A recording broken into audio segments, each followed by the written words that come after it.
This here is the iPhone SE first generation, which was released in 2016. Today I'm going to answer the question, is the iPhone SE first gen still worth it in 2022? I personally have some pretty low preferences when it comes to a smartphone. It needs to do a few things, and this phone does all of those, so I will go deeper into that. But personally, I feel, why not? If you need a basic smartphone to do pretty basic everyday tasks, this is a great fit. Also consider this costs between $50 and $80. Now, when I say preferences, this is what I mean. I need a cell phone to do a few things. That being one, I need to be able to text. Okay, iMessage runs on this device just fine. It doesn't lag. This iPhone SE1 has an A9 chip, works great. Okay, email works. Okay, and the latest version of Gmail works. The camera is a 12 megapixel camera. You're not going to start a photography business with this, but you can take photos and it works. I play games like Free Fire, Roblox, PUBG, Knife Hit, Spotify, YouTube. At this time, they work fine and run smoothly. The Apple Watch will sync up just fine with the SE1. Works just fine. I gotta say, I love how small this phone is. I don't like having things in my pocket.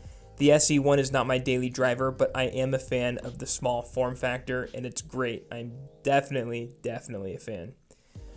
I also take notes on my phone. Notes is not anything crazy, but it's running a current version of Notes. It's fully updated. And FaceTime, same story. It works just fine. Now, something important to note. The SE1 is running iOS 15.4 currently. And with that, this year in the fall, when iOS 16 is rolled out, this will very likely lose support. So what does that mean? It means that applications will not be able to update to the most current versions, and with time, the phone will become more and more difficult to use. Now, with that noted, I still play YouTube and Netflix on an iPad too. It's not something that happens immediate, but the device will become harder and harder to use with time. And, games that update all the time, it's very likely that you won't be able to use them as easily before. To give a reference to size, this is a Note 10 Plus. This is my daily driver phone. The SE is a little tiny baby compared to the Note 10 Plus. And I do take this SE1 to the gym to listen to Spotify, and it's refreshing to have something this small to carry around.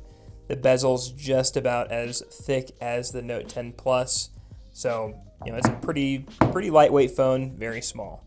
To compare the SE1 to the iPhone 8, still very small. The SE1 has a 4-inch screen. It is a little tiny baby. I definitely approve on the size.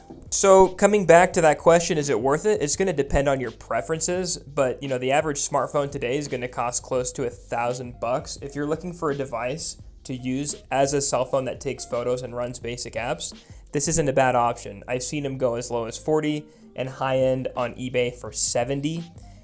Filling a gas tank full, depending on the state you live in, is going to cost close to $100. A stop to the grocery store, same. For the cost of a cell phone that is running current iOS that you could use for the next year or two, I don't think it's a bad deal. I personally think that it's worth it. Also, fingerprint does work on this device too, so you have that added security, always a plus. At the time of making this video, going through the App Store, I didn't find any applications that were not compatible on this device. Again, that may very well change in the fall. It's not 100%, but that's one thing to take note of. Being 7 years old, the back is aluminum. I like the back because it doesn't crack. And then the front is Gorilla Glass. And you know how all smartphones are. You drop it from high enough, it's going to crack. But with a smaller phone, I think less mass is less prone to crack because it's not as heavy. The old saying, like, the bigger they are, the harder they fall. This is a pretty lightweight phone. And not looking to destroy the phone, but after throwing it lightly on my desk here, didn't really do anything. Not surprising, but, I'm sure if you drop it from greater heights than a larger phone, this might survive a little better. But that's not science, that's just me thinking out loud. This freaking fingerprint reader. Here's some short Free Fire gameplay. I do not play this game religiously, but I do on TikTok per request, and it runs smoothly. It runs just fine. No complaints there. Pretty impressive. Also, I like to play Knife Hit. This game has been laggy on other devices, but here it doesn't have much of an issue. The only issue is if you don't put it in airplane mode, the ads will cause it to lag. So once it's in airplane, it works fine. Also, YouTube works just fine. I skip ahead in the video here, and it had no problem loading, so I definitely respect that. In my opinion, for under $100, this phone is totally worth it in 2022, especially for a basic phone that meets all your basic needs. Phone calls, text, photos, even with the loss of iOS support, you can still use it as a regular phone. Thumbs up from me, subscribe.